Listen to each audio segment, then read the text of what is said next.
আসসালামু আলাইকুম। সংবাদে আপনাদের সবাইকে স্বাগত জানাচ্ছি। আমি ফিরোজ তোহা। শুরুতেই আরবে কেবলস সংবাদ শিরোনাম। বাংলাদেশের সর্বশেষ গুরুত্বপূর্ণ আপডেট সংবাদে আপনাকে স্বাগত। শুরুতেই সংবাদ শিরোনাম, পরে বিস্তারিত। প্রথমেই জানাবো, বৃষ্টি বন্যায় বিপর্যস্ত চট্টগ্রাম, খাদ্য পানির তীব্র সংকট। 16,000 হেক্টর কৃষি জমি এবং 20,000 নলকূপ ক্ষতিগ্রস্ত হয়েছে। পুরোপুরি পানি নেমে গেলে পূর্ণাঙ্গ ক্ষতির পরিমাণ প্রকাশ করা হবে কৃষি সম্প্রসারণ অধিদপ্তর। বন্যার পর স্বাস্থ্য ঝুঁকি এড়াতে বিশুদ্ধ পানির ব্যবহার নিশ্চিত করা জরুরি, বিশেষজ্ঞ চিকিৎসকদের সতর্কবার্তা। টানা বৃষ্টি এবং বন্যায় চট্টগ্রামের কৃষিখাতে নেমে এসেছে বড় ধরনের বিপর্যয়। আউশ ধান, আমনের বীজতলা, গ্রীষ্মকালীন সবজিতে ব্যাপক ক্ষতি হয়েছে। মহানগর সহ জেলার 16 উপজেলায় সব কয়টিতেই ক্ষতিগ্রস্ত হয়েছে। এতে 20,000 নলকূপ ক্ষতিগ্রস্ত হয়েছে। এর ফলে বিশুদ্ধ পানির তীব্র সংকট দেখা দিয়েছে চট্টগ্রামে। এরপর জানাবো, রাঙামাটির কাপ্তাই হ্রদে নিখোঁজ বিএনপির নেতা। রাঙামাটির কাপ্তাই উপজেলায় কাপ্তাই ইউনিয়নের ওয়ার্ড বিএনপি সভাপতি ও মৌসুমি ফল ব্যবসায়ী মোহাম্মদ মাসুদ 50 কাপ্তাই হ্রদে নিখোঁজ হওয়ার খবর পাওয়া গেছে। বিলাইছড়ি থেকে কাপ্তাই ফেরার পথে হ্রদের গর্জনটিলা এলাকায় এই ঘটনা ঘটে। নিখোঁজ মোহাম্মদ মাসুদ শিল্প এলাকার বাসিন্দা এবং মৌসুমি ফল ব্যবসায়ী। এদিকে হেফাজতের সমাবেশে হামলায় 61 জনের মৃত্যুর তথ্য মিলেছে বলল চিফ প্রসিকিউটর। 2013 সালের 5 মে রাজধানীর মতিঝিল শাপলা চত্বরে হেফাজতে ইসলাম বাংলাদেশের সমাবেশে হত্যাযজ্ঞের ঘটনায় তদন্তে 61 জনের মৃত্যুর তথ্য পাওয়া গেছে। তাদের মধ্যে 58 জনের পরিচয় নিশ্চিত হওয়া গেছে। আজ দুপুরে নিজ কার্যালয়ে এক ব্রিফিংয়ে এই তথ্য জানিয়েছেন আন্তর্জাতিক অপরাধ ট্রাইব্যুনালের চিফ প্রসিকিউটর মোহাম্মদ আমিনুল ইসলাম। এবারে জানাবো, জুলাই সনদে স্বাক্ষর বিতর্কের অবসান হওয়া উচিত বললেন মির্জা ফখরুল। স্থানীয় সরকারমন্ত্রী ও বিএনপির মহাসচিব মির্জা ফখরুল ইসলাম আলমগীর বলেছেন যে জুলাই সনদ বাস্তবায়নে বিভ্রান্তির চেষ্টা করা হচ্ছে। জুলাই সনদে যেসব রাজনৈতিক দল স্বাক্ষর করেছে সেখানে পরিষ্কার কথা বলা আছে যেসব বিষয়ে রাজনৈতিক দলগুলো একমত হতে পারেনি। নির্বাচনের মাধ্যমে যারা রাষ্ট্র পরিচালনার দায়িত্বে আসবে সেই দলের ম্যানিফেস্টো অনুযায়ী তারা কাজ করবে। বিষয়টি কেন জানি আমরা অ্যাভয়েড করে যাচ্ছি। এদিকে এআই এবং পারমাণবিক ঝুঁকি নিয়ে ঘোষণাপত্রে সই করলেন ডক্টর ইউনুস। ভ্যাটিকানে নোবেল বিজয়ীর বৈশ্বিক সম্মেলন।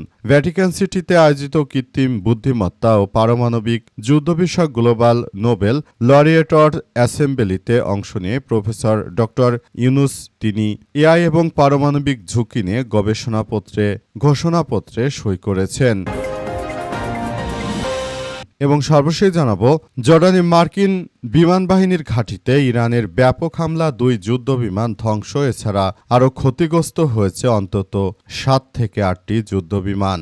আবারও নতুন করে ব্যাপক হামলা শুরু করেছে ইরানের বিপ্লবী গার্ড বাহিনীর সদস্যরা। তারা যুক্তরাষ্ট্রের মধ্যপ্রাচ্যে যে ঘাঁটিগুলো রয়েছে সেখানে পর্যায়ক্রমে এই হামলা চালিয়ে যাচ্ছে। প্রিয় দর্শক, এতক্ষণ শুনছিলেন সংবাদ শিরোনাম, এবারে বিস্তারিত।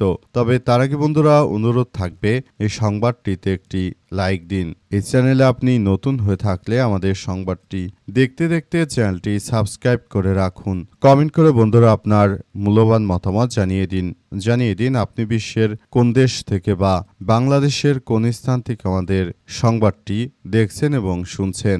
আর বন্ধুরা, সংবাদটি আপনার সোশ্যাল মিডিয়া ফেসবুকে শেয়ার করে বন্ধুদেরও দেখার সুযোগ করে দিন। গাজা যুদ্ধে আপনি যদি নিরীহ ফিলিস্তিনিদের ভালোবেসে থাকেন বন্ধুরা, কমেন্টে ইয়েস লিখে পুরো বিশ্ববাসীকে আমাদের এই তাজা আপডেটটি দেখার সুযোগ করে দিন। এবারে বিস্তারিত। বৃষ্টি বন্যায় বিপর্যস্ত হয়ে পড়েছে চট্টগ্রাম। খাদ্য এবং পানির তীব্র সংকট দেখা দিয়েছে।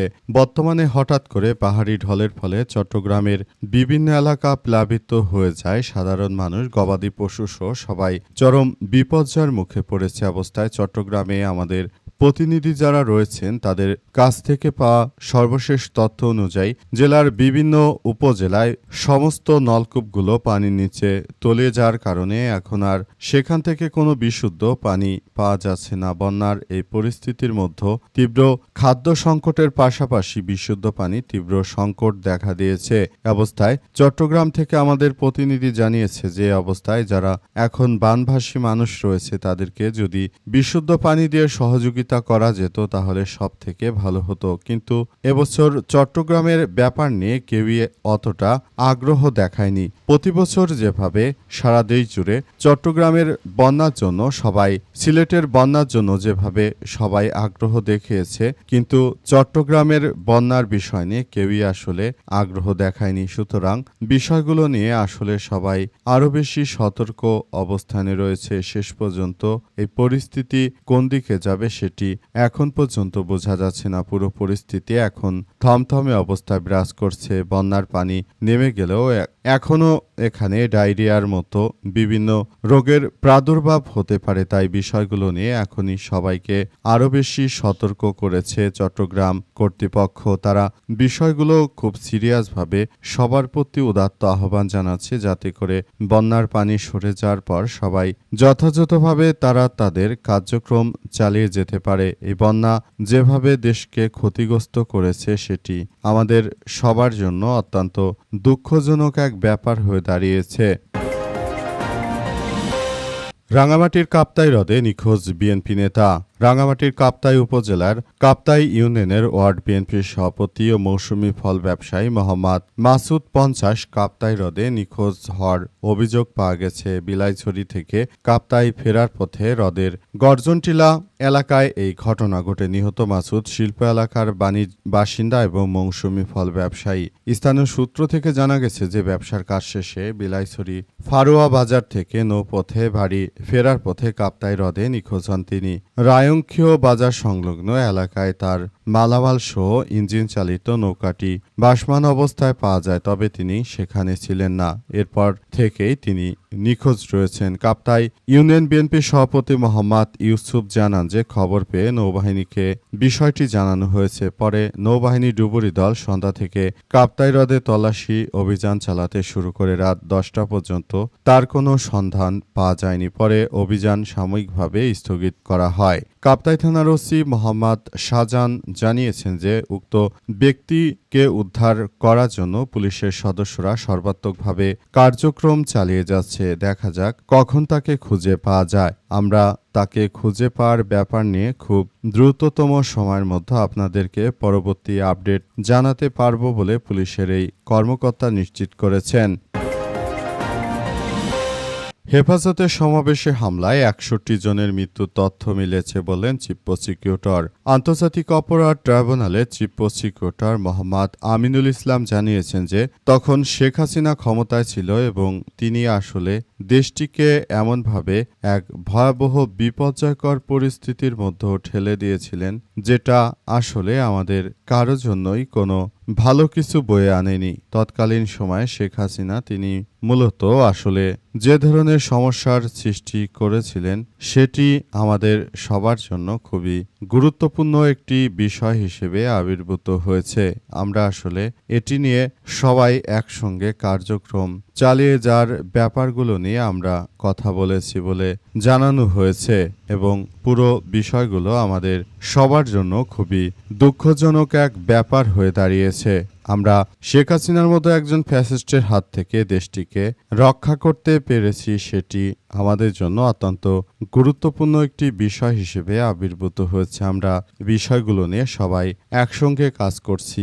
আমরা মনে করি যে ধরনের কার্যক্রম শেখ হাসিনা করেছিল সেখান থেকে বেরিয়ে এসে তারপর আমাদের সবাইকে একত্র হয়ে সুন্দর ও সম্প্রীতির একটি বিষয় আপনাদের সামনে তুলে ধরব, সেই প্রত্যাশা আমাদের সবার।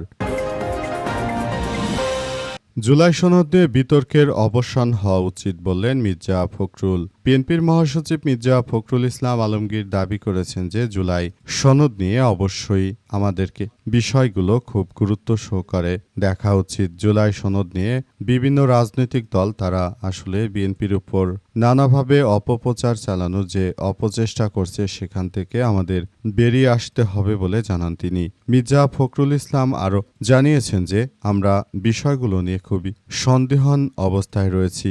আমরা আসলে বলতে চাই যে এই মুহূর্তে জুলাই সনদ নিয়ে বিএনপি কিন্তু তারা কিছু বিষয় ছিল যেগুলোতে নোট অফ ডিসেন্ট দিয়ে রেখেছিল।